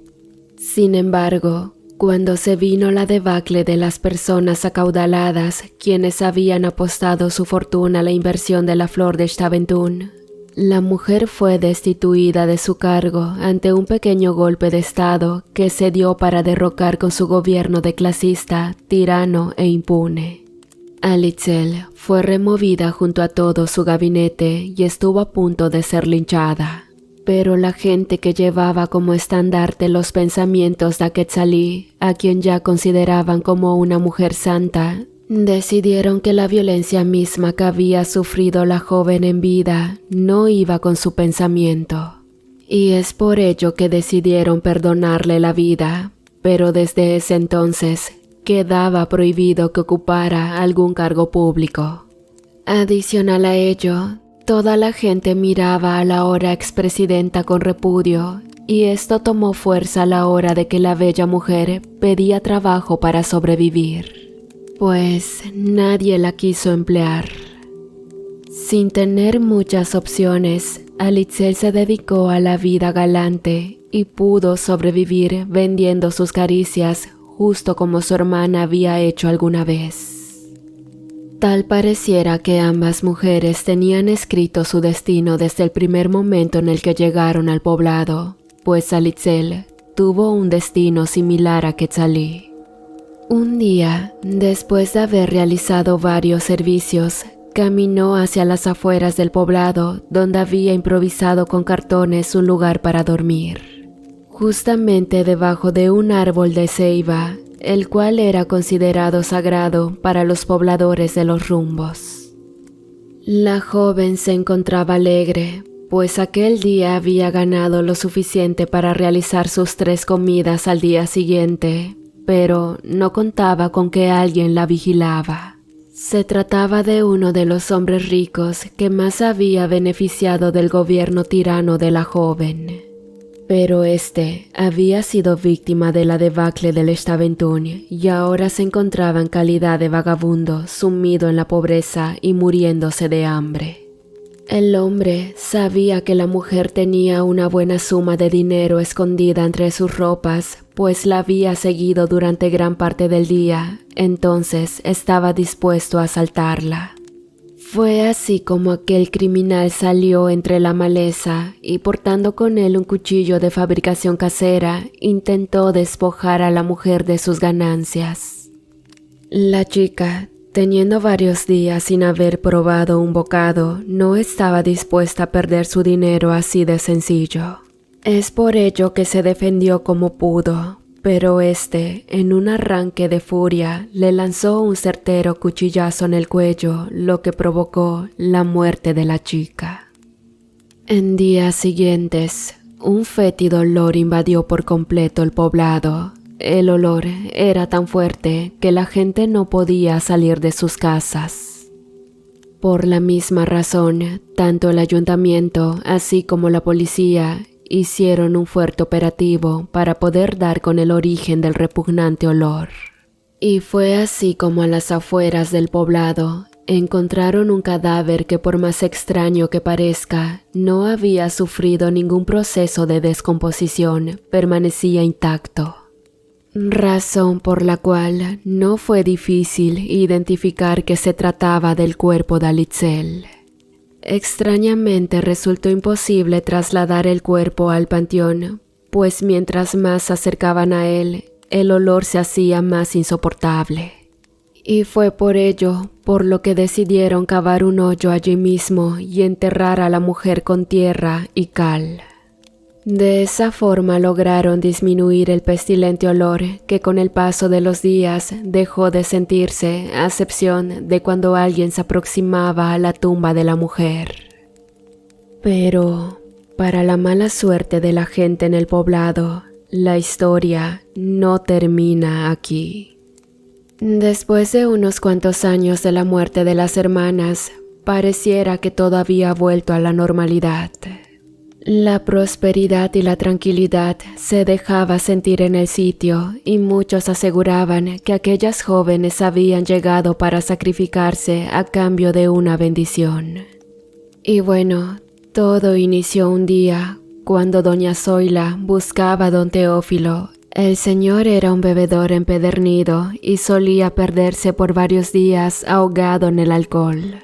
Pero en esa ocasión ya había transcurrido una semana sin que doña Zoila supiera nada de su esposo. La mujer, así como su familia, intentaron hallar al hombre en los lugares que solía frecuentar, pero no se le encontró por ningún lado. También se le preguntó a sus amigos de parranda si no sabían nada de él, pero todos decían lo mismo. Bebimos con él hace 4 días, pero desde aquel entonces no volvimos a verlo. Esta situación desencadenó que las autoridades igual se unieran para realizar la búsqueda del señor y fueron estas mismas quienes dieron con él, aunque no bajo las condiciones en las que su familia quisiera encontrarlo. El hombre fue hallado justamente en la gran ceiba donde se había enterrado a Litzel. Se encontraba incrustado en las espinas de la ceiba, sus ojos reflejaban un terror como si hubiera visto al mismo diablo. Su cuerpo estaba completamente seco, al grado que la piel se le pegaba a los huesos. Y su boca estaba abierta en su totalidad de una forma tan anormal que la gente que presenció ese triste momento asegura que incluso un balón podía caberle dentro de la boca. Desafortunadamente para el pueblo, aquel evento no fue aislado y a partir de ese momento fueron varios los hombres que aparecieron asesinados de las maneras más atroces. Pero esta maldición no era exclusiva para borrachos, criminales y drogadictos, sino que incluso gente rica y poderosa en el poblado había sido asesinada con lujo de violencia. En su desespero, la policía comenzó a encarcelar hombres de manera selectiva. Bastaba con tener cualquier indicio o sospecha de ser el asesino para ser encarcelado. Para evitar el pánico colectivo, las autoridades solían golpear a sus acusados y de estas salvajes golpizas solo podían resultar 2 cosas: que el presunto culpable muera o que se declare culpable para ya no recibir el severo castigo. Muchas veces la gente sintió alivio cuando esto ocurría, pero los asesinatos seguían ocurriendo. Y es allí cuando cayeron en cuenta de la ineptitud de las autoridades, quienes solo detenían por detener. Ante la inevitable ola de muertes, los hombres en el poblado dejaron de salir por miedo, pero no faltaba el incauto que se pasaba de copas y se hacía el valiente. Este tipo de actitudes los llevaba a una muerte segura. Cuando la gente perdía la fe y se murmuraba por todas partes que el pueblo estaba maldito, encontraron a un hombre muy cerca del gran ceibo. Este se encontraba completamente desnudo y enredado entre las espinas en un área del monte donde se sabía abundaban estas hirientes plantas. A diferencia de los demás casos, en esta ocasión no se consumó el asesinato, pues un cazador que llegaba de su jornada escuchó los gritos del hombre. Eso lo puso en alerta y caminó guiándose de los gritos.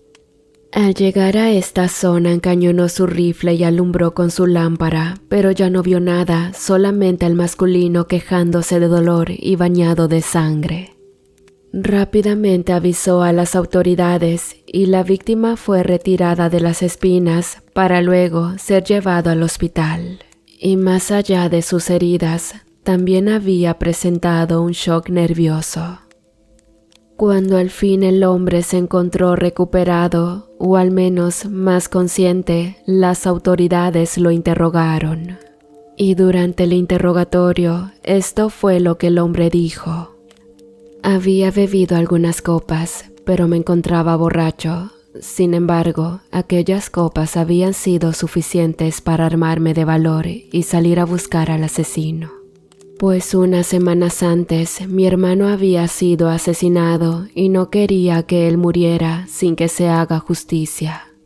Fui directo a las afueras del poblado, por donde había ocurrido la mayoría de los asesinatos, pero ante mi sorpresa, al llegar a la altura de la ceiba, vi a una mujer de espaldas, vestida solamente con una bata transparente. Si bien en ningún momento le vi la cara, se notaba a leguas que la mujer era bella, pues tenía un cuerpo hermoso, con unas piernas torneadas y un cabello del que despedía un olor hermoso cada vez que el viento soplaba. Además, que durante el mismo soplar del viento, la bata se alzaba y se dejaba ver su desnudez. Por obvias razones, ver a esta mujer me impactó y caminé hacia ella para preguntarle qué hacía allí a esa hora de la noche. Había un asesino suelto y era muy peligroso que una mujercita anduviera caminando sola. Pero justamente cuando estuve más cerca de ella, esta sonrió aún sin mirarme y corrió adentrándose al monte. En ese momento no fui consciente si esta situación era peligrosa o misteriosa y corrí detrás de ella. No logré alcanzarla hasta que ella misma posó sobre una gran piedra y comenzó a llamarme con la mano. Acudí a su llamado, pero cuando estaba a punto de llegar, sentí algo que se enrollaba en mis pies, entonces caí. Allí me di cuenta de que había caído sobre un nido de serpientes y ese fue el momento en la que la mujer corrió hacia mí. Con su pierna comenzó a acariciarme y yo solo le decía que me ayudara, pues sentía como las serpientes me mordían por todas partes. Pero la chica no desistía de acariciarme hasta que se agachó a mi lado y me dejó ver su rostro. En ese instante sentí un escalofrío que me invadió todo el cuerpo, pues la mujer tenía el rostro de una calavera, sus ojos eran cuencas vacías y al abrir su boca una serpiente salía de ella. La mujer se acercó lo suficiente a mí con la plena intención de darme un beso y fue cuando comencé a gritar, hasta que a lo lejos escuché un balazo y una lámpara que nos alumbraba. La mujer, al percatarse que alguien se acercaba, se puso de pie y corrió a una velocidad increíble, internándose en el monte. Concluyó aquel hombre. A pesar de parecer una historia increíble, todos en el poblado confiaban en que el hombre decía la verdad y ante la inoperancia de las autoridades, un grupo representante del pueblo acudió con un brujo para preguntar si él sabía lo que estaba ocurriendo y para ello llevaron las ropas que el hombre había puesto el día del percance. Las ropas se encontraban selladas en una bolsa, pero cuando llegaron a la casa del brujo, éste le pidió las prendas para que las analizara. Enseguida, un feo olor salió junto con la ropa. Todos los allí presentes se sorprendieron porque aquel nauseabundo hedor era muy distintivo y claro, todos ahí lo habían identificado. Era el mismo olor pestilente que se sintió cuando Alitzel murió. En ese instante el brujo confirmó lo que ya todos sospechaban, la causante de los asesinatos era la propia Alitzel. Pero ella no estaba viva, sino que había regresado de la muerte con el propósito de vengarse por el trato que le dieron. Y también para alimentarse de los hombres. Para que la mujer haya podido lograr esto, el brujo tenía una teoría que en ese momento fue la más aceptada. En su lecho de muerte, Alitzel debió haber vendido su alma a un demonio y así poder regresar a vengarse del pueblo. A cambio de ello, debería concederle al demonio todas aquellas almas de los hombres que ella le pudiera conseguir, y es así como inició su cacería. Sin embargo, ella no sale a buscar a ningún hombre por su voluntad, y es allí cuando se deja en evidencia lo podrido y obsceno que es este poblado. Pues todos los hombres que han muerto bajo la maldición de Alitzel son hombres que han intentado abusar de ella sin saber que se trata de un espectro de otro mundo. Después de escuchar las palabras del brujo, el grupo de personas se encargó de regar por todo el poblado lo que el brujo les había dicho, razón por la cual llevaron a un sacerdote para que bendijera el sitio. Este acto no tuvo éxito alguno, pues a pesar de lo ya dicho con anterioridad, los hombres del poblado seguían cayendo en las garras de Alitzel. Como medida aún más desesperada, optaron por mejor cortar el ceibo sagrado. Mucha gente se opuso a esta medida, incluyendo al brujo, quien decía que esta situación empeoraría las cosas. Y tal cual había sido vaticinado por el brujo, esta medida, lejos de ayudar, fue contraproducente. Al parecer, el árbol era la atadura para que la mujer no se alejara más allá de su prisión, pero ante la falta de este, se podía ver en las noches a una mujer de una silueta hermosa caminar por las calles empedradas del pueblo, dejando una estela de pestilencia ante su paso y provocando un número de muertes equivalentes al número de hombres que encontraba en el camino. Ante estos eventos siniestros, la población intentó de todo sin éxito y por último acudieron con el gran brujo para que éste les dijera qué hacer. El brujo les sugirió que la única manera de acabar con aquel espectro era abandonando el pueblo, porque de lo contrario, aquel ser demoníaco no se detendría hasta acabar con todos los hombres. Así fue como la gente de ese pueblo decidió marcharse, dejando atrás su vida, sus cosas y sus recuerdos. Se mudaron a una zona que les pareció ideal y allí rehicieron sus vidas. En ese pueblo nuevo es donde viven mis abuelos. Y del pueblo maldito nunca supe con exactitud dónde se encuentra, pues mis abuelos nunca quisieron decírmelo. Pero, junto con mis primos, hemos investigado y ya tenemos la ubicación. Planeamos ir a investigar para ver si todo esto era cierto, y les juro que les contaré a detalle todo lo que logremos observar, así que deséenme suerte y hasta luego.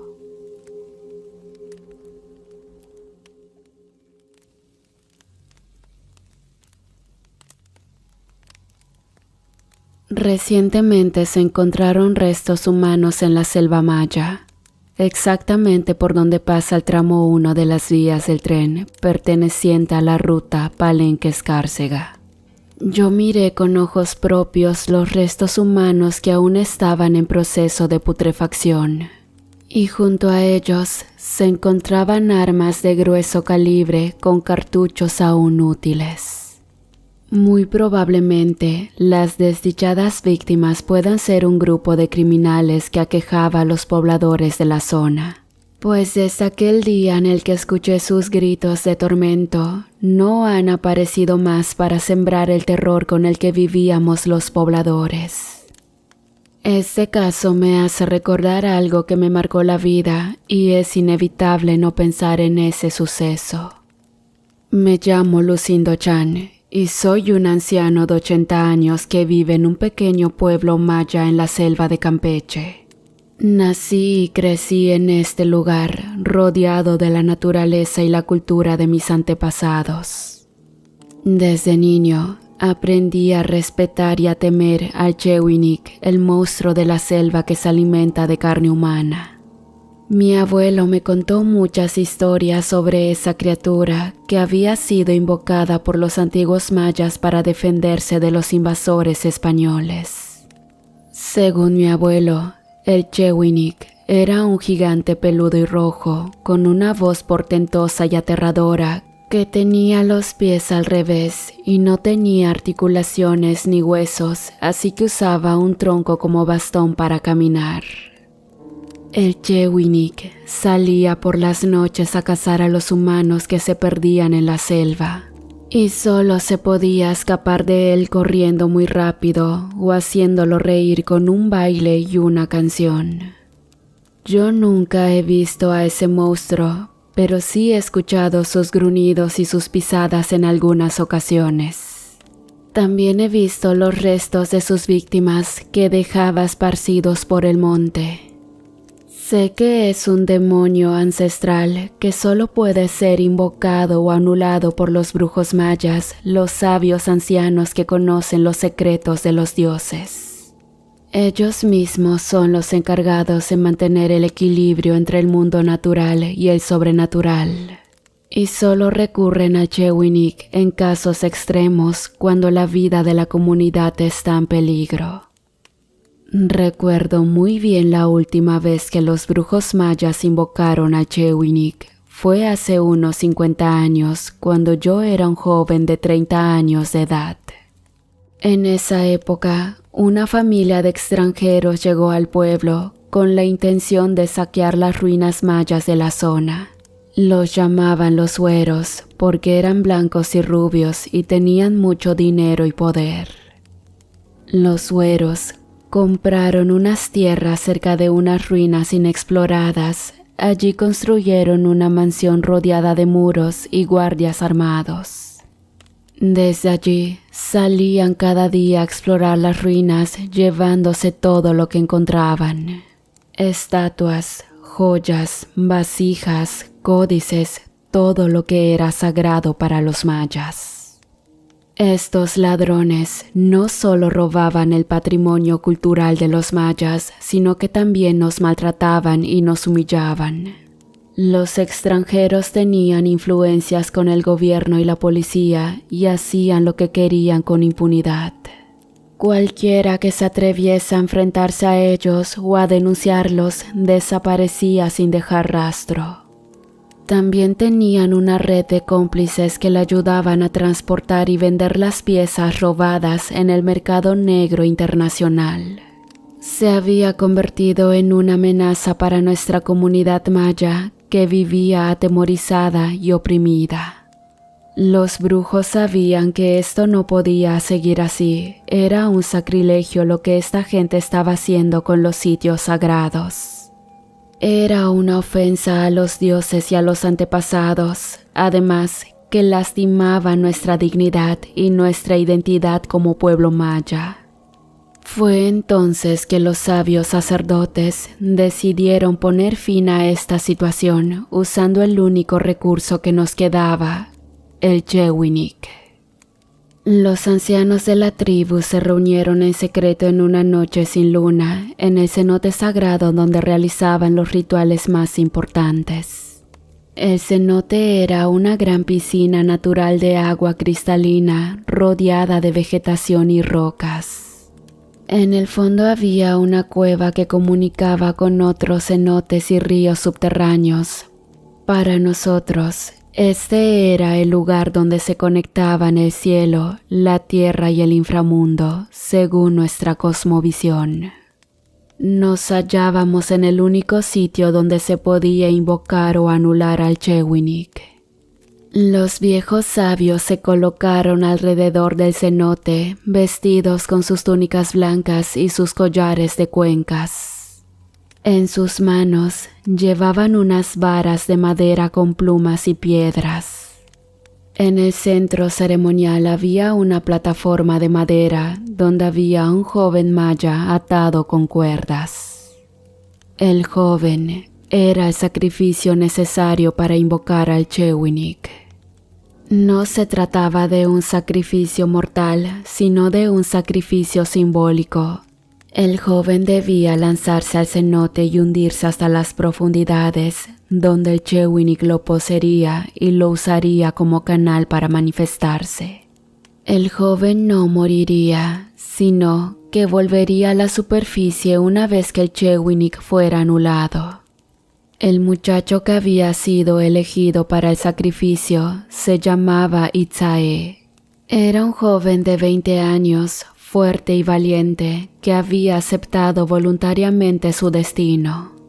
Era el hijo de uno de los brujos mayas y había sido educado en las tradiciones y los secretos de nuestro pueblo. Él sabía que su misión era sagrada y necesaria y que estaba dispuesto a arriesgar su vida por el bien de nuestra comunidad. El chico no tenía miedo al Chewinik, sino respeto y admiración, a tal grado de querer ser parte de la historia de nuestro pueblo y contribuir a nuestra liberación. Los brujos comenzaron a cantar y a rezar en lengua maya, invocando a los dioses y a los espíritus de la naturaleza. Con sus varas dibujaban símbolos en el aire, creando un círculo mágico alrededor del cenote. El ambiente se llenó de una energía sobrenatural que hacía vibrar el agua y el aire. Los animales de la selva se quedaron en silencio, presintiendo algo extraordinario. Uno de los brujos se acercó a la plataforma donde estaba Itzae y le quitó las cuerdas que lo ataban. Le dijo unas palabras al oído, dándole ánimo y bendición. Luego le ayudó a ponerse de pie y lo empujó hacia el cenote. El joven cayó al agua con un chapuzón y se sumergió rápidamente. Los brujos siguieron cantando y rezando mientras observaban el agua con expectación. Pasaron unos minutos y nada ocurrió. El agua seguía tranquila y clara, sin ninguna señal del Chewinik. Los jefes mayas empezaron a impacientarse y a preocuparse. ¿Habrían fallado el ritual? ¿Habrían ofendido a los dioses? ¿Habrían perdido a Itzae para siempre?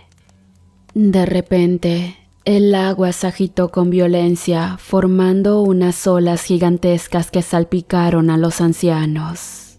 Del centro del cenote emergió una figura enorme y monstruosa que rugió con fuerza, haciendo temblar la tierra. Era el Chewinik, el demonio ancestral, el monstruo de la selva. El Chewinik tenía la forma de un hombre gigante, pero cubierto de pelo rojo y sucio.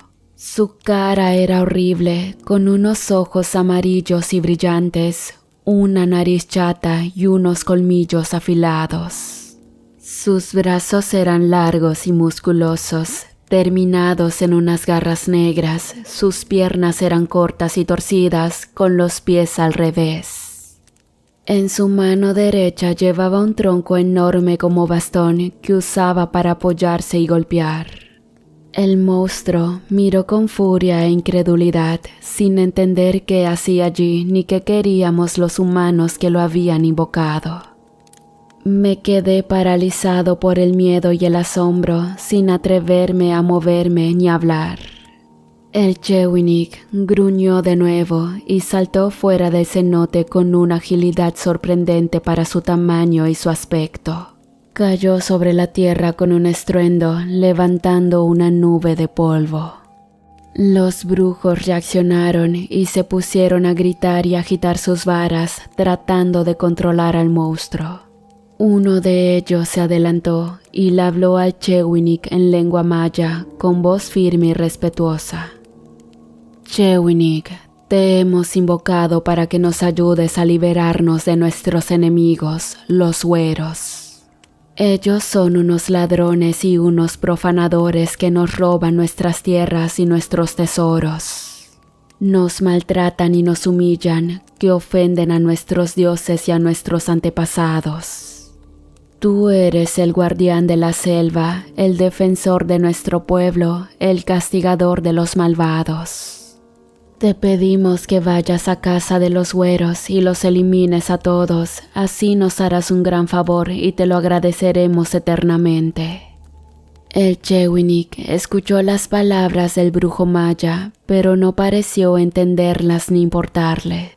Solo tenía hambre y rabia y quería salir de ese lugar y volver a su cueva. La bestia ignoró al brujo maya y se dio la vuelta para marcharse. El brujo maya insistió y le volvió a hablar con más fuerza y urgencia. Chewinik, no te vayas, escúchanos, te lo suplicamos, tú eres nuestro único salvador. Los sueros son tu presa ideal, son muchos y están gordos. Te saciarán el apetito por mucho tiempo. Además, son unos cobardes y unos ignorantes, no saben nada de ti ni de la selva.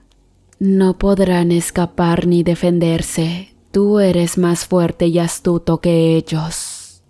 Tú eres el rey de la selva, el terror de los humanos. Te lo rogamos, ve a la casa de los sueros y haz justicia. El Chewinik volvió a escuchar las palabras del brujo maya, pero esta vez algo llamó su atención. Captó las palabras, gordos y presa, y se le hizo agua a la boca. Recordó que hacía mucho tiempo que no comía carne humana, su alimento favorito. Y esta situación le hizo sentir un hambre voraz que también le hizo olvidar su enfado y su confusión. El Chewinik miró al brujo maya y asintió con la cabeza.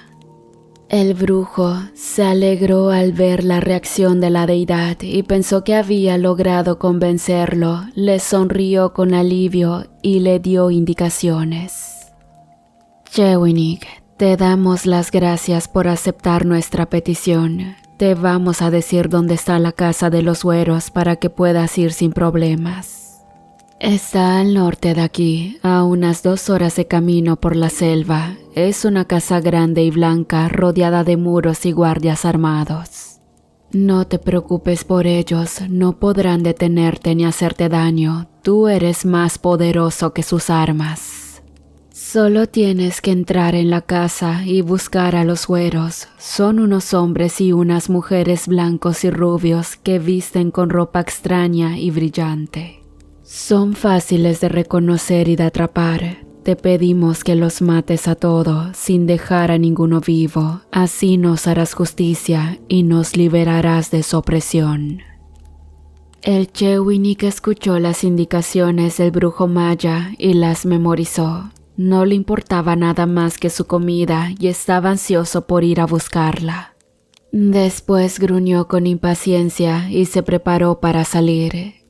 El sabio sacerdote le hizo una última advertencia con voz seria y solemne. Chewinik, hay algo más que debes saber. Nosotros te hemos invocado para que nos ayudes, pero también para que nos obedezcas. Tú eres nuestro servidor, no nuestro amo. Harás lo que nosotros te digamos, no lo que tú quieras. Tú debes ir a la casa de los sueros y matarlos. Pero no debes matar a nadie más, no debes atacar a ningún otro humano, ni a ningún animal, ni a ninguna planta. No causarás ningún daño innecesario a la selva ni a sus habitantes, no debes salirte de tu misión ni de tu camino. Si lo haces, te lo haremos pagar. Nosotros tenemos el poder de anularte, de devolverte al cenote donde te invocamos. Tenemos el poder de quitarte la vida como te la dimos. El Chewinik escuchó la advertencia del brujo maya, pero no le hizo caso. Él se creía superior a los humanos y no aceptaba ninguna orden ni amenaza. Sabía que podía hacer lo que quisiera, sin consecuencias ni castigos. El monstruo se burló del brujo maya y le dijo unas palabras que nunca olvidaré. Humano tonto y arrogante que cree que puede controlarme, humano débil e insignificante que no sabe nada de mí ni de la selva. Humano ingrato e imprudente que me ha traído aquí sin mi permiso ni mi deseo. No eres mi amigo, ni mi aliado, ni mi servidor. Eres mi comida como todos los humanos. Te voy a hacer un favor y voy a ir a la casa de los sueros y los voy a devorar a todos, pero no te voy a obedecer ni te voy a respetar. Voy a hacer lo que yo quiera sin importarme lo que tú digas o hagas. Voy a matar a quien yo quiera, voy a causar todo el daño que pueda sin importarme si es necesario o no. Voy a salirme de mi misión y de mi camino sin importarme si me anulas o no. La deidad se dirigió hacia la casa de los Hueros, siguiendo las indicaciones de los brujos mayas. La criatura avanzaba por la selva con rapidez y sigilo, sorteando los obstáculos y evitando los ruidos. Olfateaba el aire buscando el rastro de sus presas y sentía una excitación salvaje mezclada con una curiosidad maliciosa. La casa de los Hueros estaba a unos 20 kilómetros del cenote donde lo habían invocado. Era una distancia que Chewinix podía recorrer en menos de 2 horas si no se distraía ni se detenía.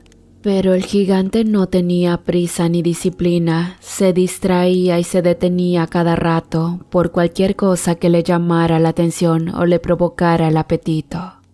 Se encontró con varios animales en su camino, pero no los atacó ni los devoró. Él respetaba la naturaleza y a sus habitantes y solo cazaba lo necesario para alimentarse. También se encontró con varios humanos en su camino, pero respetaba a las personas de su tribu y solo mataba a los que le hacían daño o le faltaban al respeto. Dejó en paz a un cazador, a un leñador, a un campesino, a una mujer, a un niño y a un anciano. Él distinguía entre mayas y güeros, entre amigos y enemigos, entre inocentes y culpables. Y bueno, fue así como el Chewinix llegó a la casa de los güeros sin dejar tras de sí un rastro de sangre y de muerte. La casa de los Hueros era una hacienda lujosa y ostentosa que contrastaba con el entorno natural y humilde de la selva. La casa estaba rodeada de un muro alto y grueso que tenía una puerta metálica con un candado. Dentro del muro había un jardín bien cuidado con césped verde y flores exóticas. La casa era de 2 pisos, con paredes blancas y ventanas grandes. En la fachada había un letrero que decía: "Bienvenidos al paraíso". En la casa vivían 6 güeros, 2 hombres, 2 mujeres y 2 jóvenes. Eran una familia adinerada y poderosa que se dedicaba al saqueo y al tráfico de las ruinas mayas. Los güeros tenían muchos contactos e influencias en el gobierno y la policía que les permitía actuar con impunidad. También tenían muchos enemigos y amenazas en la selva que les obligaban a protegerse con armas y guardias. Tenían 4 guardias armados que vigilaban la casa las 24 horas del día. Los guardias eran unos hombres brutales y corruptos que trabajaban para los güeros por dinero y por miedo. Tenían pistolas, escopetas, rifles y granadas. Eran hombres confiados que creían que podían enfrentarse a cualquier peligro o intruso que se acercara a la casa. Pero los guardias no estaban preparados para el Chewinix. La deidad llegó a la puerta metálica del muro y la vio cerrada con candado. No sabía cómo abrir ni le interesaba prenderlo. Simplemente golpeó la puerta con su bastón y la hizo pedazos. Acto seguido, entró al jardín y vio el letrero, se rió con ironía y lo arrancó con sus garras. Los guardias escucharon el ruido y salieron a ver qué pasaba. Vieron al Chewinix y se quedaron boquiabiertos. No podían creer lo que veían. Los guardias pensaron que era una broma, una pesadilla o una alucinación. El Chewinix los vio y se relamió los labios.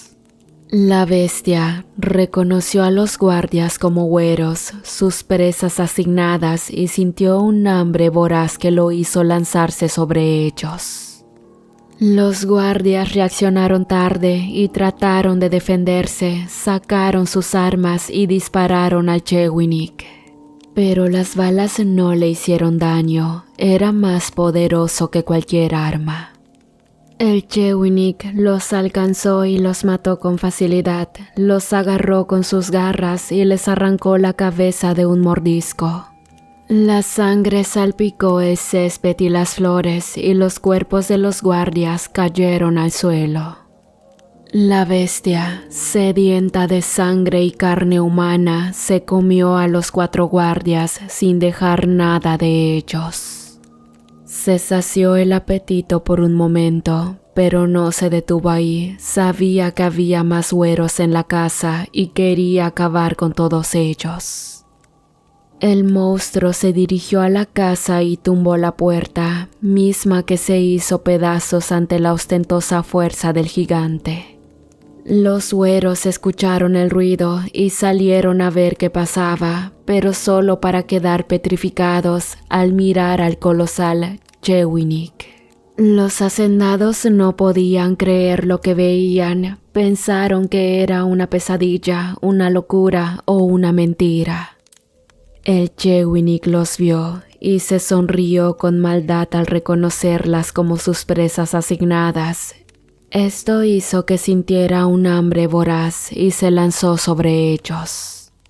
Los güeros reaccionaron tarde y trataron de escapar, corrieron por la casa buscando una salida o un escondite. Pero no había nada de eso. El coloso era más rápido y astuto que ellos, era el rey de la selva, el terror de los humanos. El Chewinik los alcanzó y los mató con facilidad, los agarró con sus garras y les arrancó el corazón de un zarpazo. La sangre salpicó las paredes y los muebles y los cuerpos de los güeros cayeron al suelo. Se comió a los 6 sin dejar nada de eso. Cumplió su misión, pero no se conformó con eso, quería más sangre y muerte. Así fue como la deidad causó la masacre de los güeros, pero no fue la única. La bestia salió de la casa y vio la selva que lo rodeaba, pero decidió seguir su camino sin importarle el trato que había hecho con los brujos. Atacaba todo lo que se cruzaba en su camino, pero solo mataba a los que se parecían a los güeros, sus presas asignadas.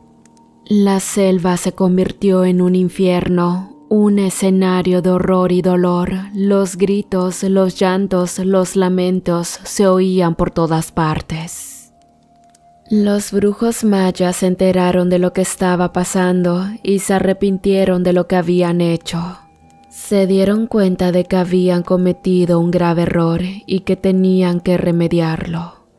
Y sin más contratiempos, decidieron devolver al Chewinik al cenote donde lo habían invocado. Los brujos se reunieron en el cenote y prepararon el ritual de devolución. Empezaron a cantar y a rezar, invocando a los dioses y a los antepasados. Era el ritual para traer de vuelta al fúrico gigante, pero esta vez no fue así. El Chewinik no fue devuelto, sino que se enfureció aún más. El gigante sintió la presencia de los brujos mayas en el cenote y supo lo que intentaban hacer. Se sintió traicionado y ofendido por los brujos que lo habían invocado para usarlo y luego deshacerse de él. No aceptaba que nadie lo controlara ni lo devolviera, se sentía libre e indomable. El monstruo llegó al cenote con un rugido feroz y vio a los brujos mayas en la orilla. Los reconoció como los responsables de su invocación y su devolución y quiso vengarse de ellos. El Chewinik se lanzó sobre los brujos y los atacó con su bastón y sus garras. Los brujos mayas no tuvieron tiempo de reaccionar ni de defenderse, los mató a todos. Yo fui el único que sobreviví a la masacre porque me escondí detrás de una roca y no me moví ni respiré. Vi todo lo que pasó y sentí un terror indescriptible. Pensé que el Chewinix me iba a encontrar y me iba a matar también. Pero por suerte no fue así. El Chewinix se hartó de matar. Después de la masacre, el Chewinix soltó una carcajada siniestra. Posteriormente realizó un bostezo y susurró que se sentía cansado. Quería descansar y acto seguido se alejó del cenote y se internó en la selva en búsqueda de una cueva donde pudiera dormir. Yo salí de mi escondite temblando y llorando, miré a mi alrededor y vi los cadáveres de los brujos mayas, mis maestros y amigos. Sentí una pena inmensa y una culpa enorme. Pensé que todo había sido culpa nuestra por haber invocado al Chewinix sin saber lo que hacíamos.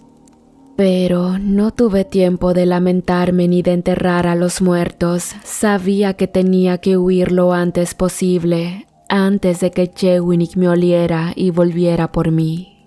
Sabía que si eso sucedía, tenía que correr muy rápido o hacerlo reír con un baile y una canción.